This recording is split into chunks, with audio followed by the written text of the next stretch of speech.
नवल नागरी बाबा, जिनका असली नाम गुप्त है, पंजाब के पठानकोट के रहने वाले हैं। उन्होंने 2008 से 2017 तक भारतीय सेना में सेवा की और 2016 में कारगिल में तैनात थे। 2016 में वृंदावन आने और प्रेमानंद महाराज के प्रवचन सुनने के बाद उनके जीवन में बड़ा बदलाव आया। 2017 में नौकरी छोड़ने के बाद उन्होंने आध्यात्मिक मार्ग अपनाया और आज प्रेमानंद महाराज के सबसे करीबी शिष्यों में से एक हैं। जीवन का सफर। शुरुआती जीवन। उनका जन्म पंजाब के पठानकोट में एक सैन्य परिवार में हुआ। उनके पिता भी सेना में थे और उन्हीं के नक्शेकदम पर चलते हुए उन्होंने 2008 में सेना ज्वाइन की। सेवाकाल। उन्होंने 2008 से 2017 तक सेना में सेवाएं दी और 2016 में कारगिल में तैनात थे। आध्यात्मिक बदलाव। 2016 में वृंदावन की यात्रा के दौरान उन्होंने पहली बार प्रेमानंद महाराज के प्रवचन सुने और उनसे बहुत प्रभावित हुए। नया मार्ग। प्रवचनों से मिली शांति और प्रेरणा के बाद उन्होंने 2017 में सेना की नौकरी छोड़कर संत बनने का फैसला किया और प्रेमानंद महाराज के चरणों में आ गए। वर्तमान भूमिका।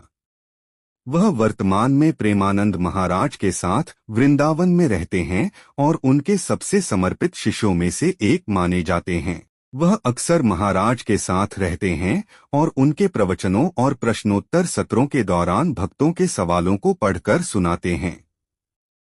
वह राधा केलिकुंज आश्रम के संचालन में भी सहायता करते हैं। छुट्टी पर आए थे वृंदावन।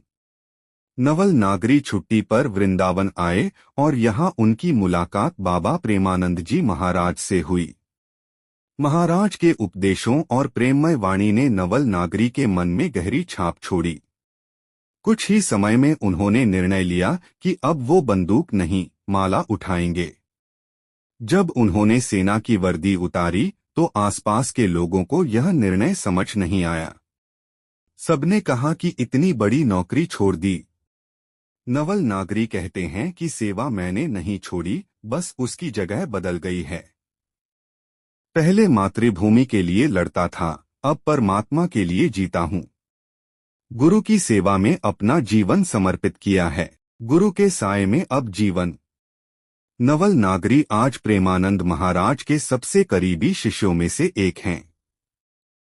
वह हर क्षण अपने गुरु की सेवा में रहते हैं, कभी मंच पर महाराज के बगल में तो कभी भक्तों की भीड़ में व्यवस्था संभालते हुए नजर आते हैं। उनका अनुशासन और शांति देखकर हर भक्त प्रभावित होता है।